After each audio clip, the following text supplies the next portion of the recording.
स्वाभाविक सी बात है। बुढ़ापा आने पर कन्हैयालाल जी शरीर ही नहीं, व्यक्ति का पुण्य भी क्षीण होता है। ये व्यक्ति स्वीकार नहीं कर पाता सहजता से। क्यों बौखला जाता है बूढ़ा इंसान? मैं इतना बड़ा हूं, मैं बुजुर्ग हूं, मेरी कोई कीमत नहीं है, मुझसे तो कोई पूछा ही नहीं। ये भी सोचो, ये भी सोचो, ये भी सोचो कि तुम्हारी मात्र ज्ञानी उम्र ही कम नहीं हो रही है, तुम्हारा पुण्य भी दिन ब दिन कम हो रहा है, तुम्हारी शक्ति शारीरिक भी दिन ब दिन कम हो रही है। ये सीधी सी बात है। चढ़ता सूरज और ढलता सूरज दोनों में अंतर है।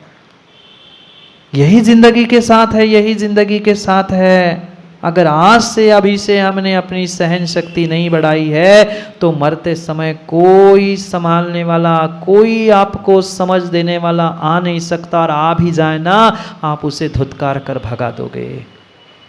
सुनने की भी शक्ति चाहिए, शरीर से सहन करने की भी शक्ति चाहिए, मन में आने वाले नाना विकल्पों को भी सहन करने की शक्ति तुम्हारे भीतर आनी ही आनी चाहिए। तो कुछ काम हो पाएगा, नहीं तो काम होने वाला नहीं है, नहीं है, नहीं है। ये निर्ग्रंथ मुनिराज, धरती के देवता, वे तो दीक्षा लेते ही अपने प्राणों को हाथों पर लेकर चलते हैं। कभी मिला आहार सो ठीक है, नहीं मिला सो ठीक है, जितना मिला सो ठीक है, जैसा मिला सो ठीक है। और आपके भोजन में एक दिन नमक ना हो, एक दिन धनिया पत्ती मीठा नीम ना हो, क्यों मुस्कुरा गए? फिर बताना। चटनी पापड़ अचार ना हो, भोजन गले के नीचे नहीं उतरता, भोजन गले के नीचे नहीं उतरता। क्या ये मेरी समझ शक्ति है? क्या ये मेरी सहन शक्ति है? नहीं है। अचिंत्य शक्ति, अनंत शक्ति मेरे भीतर है, अनंत शक्ति मेरे भीतर है। जितनी जितनी जिसकी शक्ति विशेष होती है वो उतना ही विशेष काम करता है, चाहे अच्छा चाहे बुरा। मोक्ष कौन जाता है? मोक्ष कौन जाता है? हर इंसान नहीं जाता, हर इंसान, हर साधु भी मोक्ष नहीं जाता। जिसका उत्तम सहनन होता है, सातिशय पुण्य होता है, उस उत्तम सहनन के साथ वही मोक्ष जाता है। और ज्ञानी ध्यान रखना, वह उत्तम सहनन वाला जैसे 7 राजू ऊपर मोक्ष जाता है ना, ऐसे 7 राजू नीचे तक 7वें नरक तक जाने की शक्ति भी उसकी ही होती है, उसी की होती है। दूसरा, जिसकी जितनी शक्ति अधिक होगी वो ही उतना अच्छा काम करेगा। धम में सूरा सु कम में सूरा, जो कम में सूरा सु धम में सूरा, जो कर्म करने में, पाप करने में सूर होता है वही धर्म करने में सूर होता है, और जो धर्म करने में सूर होता है वही पाप करने में भी सूर होता है। डरपोक आदमी ना धर्म कर पाता है ना पाप कर पाता है। जो 7वें नरक जा सकता है वही मोक्ष जा सकता है, और जो मोक्ष जा सकता है वही 7वें नरक जा सकता है। सामान्य व्यक्ति नहीं जा सकता, नहीं जा सकता, नहीं जा सकता। जब शक्ति तुम्हारे पास है, निर्णय तुम्हें करना है कि नीचे जाना है कि, बोलो ना, कोई नहीं चाहता ऊपर जाना। अभी कह दूँ ना ऊपर जाने का समय आ गया, हे नहीं अभी थोड़ा सा दुकान सेट करके आ जाऊँ, छुट्टी का दिन मिल जाए फिर जाऊँ। सोचो, सोचो, विचार करो, हम ये जीवन किसके लिए जी रहे हैं? जीवन किसके लिए जी रहे? जीवन किसके लिए जी रहे? दुनिया को दिखाने के लिए बहुत वर्षों से जीवन जिया है। हम अपने लिए भी तो कभी जीवन जी कर देख ले, क्योंकि ये जीना है, ये जीना है, मंदिर में जाने वाला नहीं, मोक्ष मंदिर तक ले जाने वाला ये मनुष्य पर्याय का जीना है। और पक्का मानना, पक्का मानना, जहाँ यात्रा है, जहाँ प्रवास है, वहाँ सुख सुविधाएं। माँ कभी गए आप लोग शिखर जी? बोलो ना, समय हो गया है। आप कभी शिखर जी गए? जो घर में व्यवस्था मिलती है वो यात्रा में मिलती है ना? बोलो ना। फिर यात्रा में जाना छोड़ दिया क्या? क्यों? क्योंकि निकलने से पहले ही हम निर्णय करते हैं कि भाई यात्रा है, व्यवस्था है, घर जैसी नहीं मिलती। जो सोचता है कि नहीं घर जैसी व्यवस्था चाहिए, वो कभी जीवन में यात्रा का आनंद ले नहीं सकता। वो कष्ट का समय होने पर भी यात्रा में आनंद आता है कि नहीं? क्यों? क्योंकि हमने पहले निर्णय किया था, मेरी समझ शक्ति वैसी बनी थी, भाई यात्रा है, कम ज़्यादा होगा, 19-20 होगा, समय पे भोजन नहीं मिलेगा, कपड़े ऐसे मिलेंगे, बैठने के लिए ऐसे मिलेगा, बैठने के लिए ऐसे मिलेंगे। पहले ही हमने अपने समझ शक्ति को व्यवस्थित किया था। अपने आप सहन शक्ति बढ़ जाती है। पर जीवन की यात्रा में भी तो समझो, जन्म से मरण तक की यात्रा करनी है कि नहीं? इस मरण से अगले जन्म की, अगले जन्म से मरण तक की, जब तक संसार में है ये जन्म मरण की यात्रा करनी है। निर्णय करके निकलो कि यात्रा है, कठिनाई आएंगी, संकट आएंगे, समस्या आएगी। जो सुख सुविधाएं सामान्य रूप से घर में मिलती है वो सर्वत्र नहीं मिलती। माँ जो मायके में व्यवस्था थी वो, बोलो, वो व्यवस्था भले ही साधन तुम इकट्ठे कर लेना, पर वो आत्मीयता और वो व्यवस्था, वो निर्विकल्पता ससुराल में हो नहीं सकती, हो नहीं सकती, हो नहीं सकती, हो नहीं सकती। निकलने से पहले ही माँ इंसान निर्णय करता है कि नहीं, वहाँ तो मुझे सहन करना ही पड़ेगा। बस जीतू भाई, मायके की याद आ गई माँ को, इसलिए बोल रही थी मेरी माँ ऐसी और तेरी माँ कैसी है। अरे कहने की बात है, कोई किसी का मालिक नहीं, सब एक दूसरे के नौकर बने बैठे हैं। ये दिखावे की बातें है, तू मालिक मैं मालिक, ये स्वामी इसके पास चाबी, तू सेठ तू सेठानी। कोई किसी का मालिक नहीं है। अपना तो मालिक बन नहीं पा रहा श्वासों का, दूसरों का क्या मालिक बन पाएगा? इतना ही मालिक है तो अपने श्वासों को रोक के लंबा करके दिखाओ। मालिक जो कहेगा वो होना चाहिए ना। तू अपना ही मालिक, अपनी जिंदगी का मालिक बन पाया क्या? क्या दूसरों की मालकिन और मालिक बनने का विचार कर रहा है? अपनी श्वासों, अपनी ज़िंदगी का मालिक और मालकिन बन के दिखा, तभी तुम्हारा समाधि मरण हो पाएगा। जिसकी श्वासों पर अपनी मालकियत है, दुख कष्ट दिनों में भी अपने आप को अपनी ज़िंदगी का मालिक मानता है, वो ही अंतिम श्वासों तक सुखी हो सकता है। दूसरा दूसरे का मालिक और दूसरे का नौकर, नहीं तो मरते मरते भी मालिक बनकर मरोगे ना, तो वो नौकरों की याद आई, अरे वो कहाँ है, वो कैसी है, उसका क्या हो गया, उसका क्या हो गया। हो गया मरण, कुमरण, समाधि नहीं। यहाँ समाधि मरण की बात आराधना सार ग्रंथ में आचार्य देवसेन स्वामी समझा रहे हैं, 2 श्लोकों के माध्यम से समझा रहे हैं। ज्ञानी ये आम बात है, इसे आप आम बात को समझो। आना है तो मरना भी है, और मरना है तो आना भी है। न मरण के भय से डरो, न मरण के भय से डरो, न जिंदगी में आने वाले बहुत सारे उन संघर्षों से डरो। कष्ट आएंगे, दुख आएंगे, समस्या आएंगी, पर पक्का मानना, दुख कष्ट समस्या माँ उसी को होती है जो दूसरे का मालिक और मालकिन बनने का प्रयास करते हैं। जिनको पता है कि मैं अपने श्वासों का भी मालिक नहीं हूं, वो कभी अहंकार करके कष्ट और दुखों को नहीं भोग सकता। दुख के दिनों में भी वे खुशी खुशी रहते हैं। कष्ट उपसर्ग परि से आने पर भी मुनिराज मुस्कुराते क्यों मिलते हैं? 2-2 4-4 अंतराय हो जाए, 2-2 50-50 उपवास भी करने के बाद उनका चेहरा दमकता है। तुम्हें शाम की रोटी ना मिले तो मुरझा जाता है। भगवान जल्दी बुला लो, 6 बज जाए, कब भगवान के दर्शन करो और कब डालो मुंह में पानी।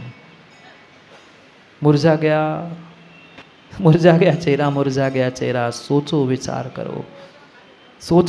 करो। इनके पास निर्णय है, इनके पास निर्णय कि मैं किसी दूसरे का मालिक नहीं हूँ। अगर मालिक बनना ही है तो मुझे अपनी ज़िंदगी का मालिक बनना है, मुझे अपनी ज़िंदगी की मालकिन बननी है।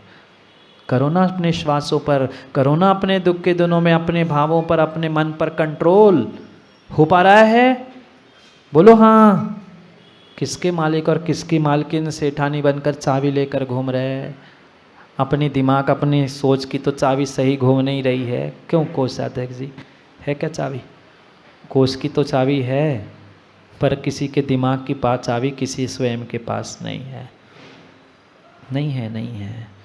इस चाबी को खोजो, चाबी भी मेरे पास है, ताला भी मैंने ही लगाया है, खोलना भी मुझे ही है, खोलना भी मुझे ही है, खोलना भी मुझे है।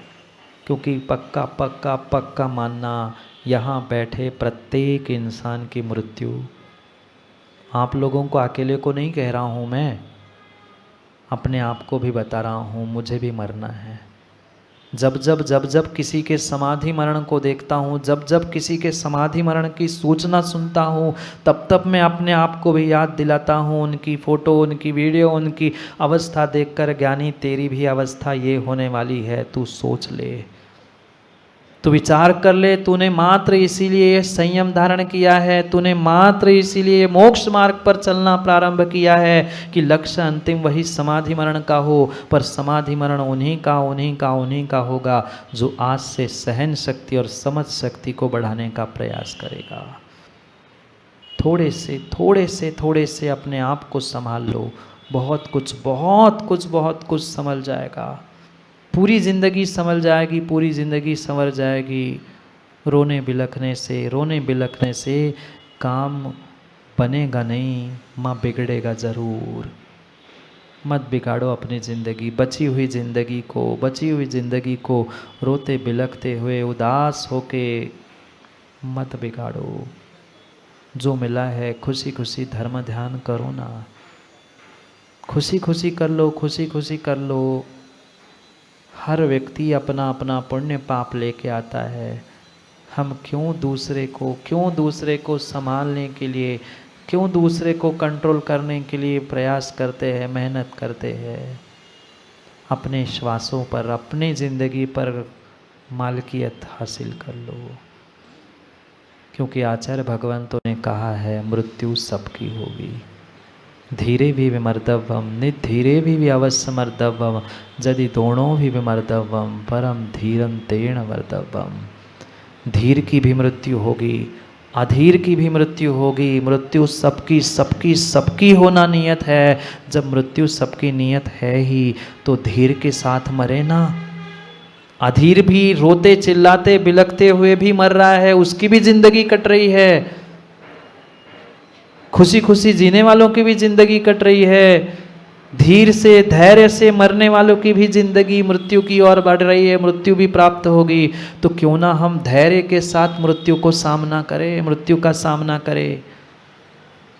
पर मृत्यु का नाम सुनते ही कांपता है, डरता है, भयभीत होता है कि नहीं मुझे अभी नहीं मरना। बचपन से लेकर 55 तक की, और 55 नहीं 85 आदि हड्डियाँ, पूरी हड्डियाँ शमशान में भी पहुंच जाए, पर फिर भी किसी से कह दो कि भाई मरने का समय आए, संभल जाओ। कई बार मैं सत्य घटना बता चुका हूँ। एक नगर में वो घर वाले लगे थे, अब मरने वाले को तो होश रहता नहीं है, घर वालों को ज़्यादा चिंता है कि महाराज है, उनको नमोकार सुनाओ, उनका समाधि कराओ, ये कराओ वो कराओ। अब ज़बरदस्ती हम लोगों को ले गए एक स्थान पे। लगभग ज़्यादा उम्र नहीं थी, 80 के आसपास पहुँचे थे, अभी 20 बचे थे शायद उनके। हम लोग पहुँचे, घर वाले ने खूब प्रेशर किया, महाराज पास है, नमोकार सुना लो, कुछ उपदेश दे दो, कुछ काम बन जाएगा। हम लोगों को भी दया आ गई, हमने कहा ठीक है भाई, इतना घर वाले कह रहे हैं, किसी का हित हो जाए, क्या समस्या है। हम पहुँचे ही थे, और जैसे ही हम पहुँचे वो लेटे थे, और डॉक्टर ने तो मना कर दिया था कि अब लंबा समय नहीं, कोई दवाइयाँ काम कर नहीं रही है, बॉडी रिएक्ट ही नहीं कर रही दवाई के लिए, जब तक चल रही है तब तक चल रही है। घर वाले पीछे पड़े, हम गए और पहुँचते, स्वाभाविक सी बात है, आप जाते तो क्या करते, सबसे पहले जाके आप क्या करते, नमोकार सुनाते। मुनिराज भी क्या कहेंगे। हमने पूछा कैसे हो क्या हो, उन्होंने ऐसे ही थोड़े से ग्लानि में हाँ ना उत्तर दे दिया। उन्हें ये भी विवेक नहीं था कि महाराज आया हाथ जोड़े। अब घर वाले ज़बरदस्ती हाथ पकड़ के जोड़ो जोड़ो जोड़ो कर रहे थे वो, अब ज़बरदस्ती उसने हाथ तो जोड़ लिए। फिर मैंने संकेत किया प्रणत सागर से, भाई कुछ सुना दो उनको, कुछ नहीं सुन पा रहे, नमोकार तो सुना दो, समझ नहीं भी आए, वर्गणाएँ काम करेगी नमोकार की। जैसे प्रणत सागर जी कान में जाकर उनसे नमोकार कहते हैं, अभी तक ना उन्होंने नमोस्तु बोला, ना कुछ बोला, ना कुछ किया। जैसे ही उन्होंने 1 बार 2 बार 3 बार नमोकार पढ़ा, जोर से चिल्लाने में, मर रहा हूँ क्या, नमोकार सुनाने आ गए। मैं तो दूर से ही डर गया, भैया 80 साल के हो गए, डॉक्टर ने कह दिया अब बचने वाले नहीं हैं। अभी तक नमोस्तु बोलने के लिए दम नहीं निकल रही थी, और मुनिराज ने 3 बार जैसे नमोकार सुनाने, मैं मर रहा हूँ क्या, नमोकार सुनाने आ गए। वाह, इसलिए तो मैंने कहा अभी बहुत ज़िंदगी 20 साल की शायद उनकी बची होगी। मरना सबको है, नमोकार सुनते सुनते उन्हें डर लग रहा मैं मर ना जाऊं। ऐसी स्थिति आपकी ना बने इसलिए बता रहा हूँ, सत्य घटना है। मैं मर थोड़ी रहा हूँ कि नमोकार सुना रहे हैं, क्यों डर लग रहा है मरने के नाम से। जब सबने कह दिया, बातें समझ में आ रही है, स्थिति समझ में आ रही है, फिर भी इंसान एक्सेप्ट करना नहीं चाहता। महाराज जब 80 साल का वह वृद्ध आदमी जो खटिया पे अंतिम श्वास ले रहा है वो नहीं मान रहा है, तो कन्हैया लाल दादा कह रहे हम क्यों माने। और वे नहीं माने तो इनके बच्चे और उनकी आने वाली पीढ़ी भी कहेगी हम क्यों माने, और दादा ही नहीं मान रहे तो हम तो और आगे वाले हैं, है कि नहीं है, कह रहे हैं। सही है, अब झूठ तो बोलते ही नहीं हम। पढ़ो श्लोक, पढ़ना है। अंत समय में शरीर पुण्य सब कुछ क्षीण होगा, पर ऐसी स्थिति में भी उन दुखों को, कष्टों को, उस संस्तर पर पड़ने के बाद भी तुम्हें संभाल कर अपने मन को, वचन को, काय को, सबको रखना है, तो ही आने वाला दुख तुम्हारा कम होगा। क्योंकि पक्का है शरीर से, वचन से, मन से, सबसे कहीं ना कहीं दुख तुम्हें उस ढलती उम्र में मिलेगा ही मिलेगा। अरे जो समाधि कर रहा है उनकी छोड़ दो, आज जो घर में मर रहे हैं उन बूढ़ों से, उन वृद्धों से उन पूछो ना, उन लोगों को क्या स्थिति है। बहू कहती दादा को, अरे दादा पेपर नहीं पढ़ो, बच्चों का स्कूल जाने का समय हो गया, तैयार करो, अरे मंदिर ले जाओ। नौकरों से भी गई बीती स्थिति है, नौकरों से भी गई बीती स्थिति है, पर फिर भी मरे जा रहे, फिर भी मरे जा रहे। घर में मेरा बेटा, मेरी बहू, मेरी पोती, मेरा मिलाना, मेरा डिमका, वे तुम्हें कोई इज्जत, कोई तवज्जुब देने तैयार नहीं है। लात मारकर भी भगाने के लिए उनको पैर में कष्ट है। हाँ सही तो बोलते, गलत बोलते कहाँ हैं हम। पर फिर भी टस से मस नहीं होता इंसान, इतने भी पत्थर के कैसे बन गए पता नहीं है। जैसे आज का हो गया वैसे आगे भी हो जाएगा, पता नहीं चलेगा, पता नहीं चलेगा, पता नहीं चलेगा। देखते देखते सेक्रेटरी जी सोच लेना, हम और आने वाली पीढ़ी को हम कैसे और कितना धर्म से जोड़ ले। क्योंकि आज सहन शक्ति नहीं है, आज समझ शक्ति नहीं है, तो अंतिम सांसों में गुरु भगवान भी काम में आने वाले नहीं हैं। समय हो गया, समय पर, समय की बात के लिए पुनः समय पे मिलते हैं, क्योंकि समय पे किया गया काम समय को दिलाता है। बोली भगवान महावीर स्वामी की।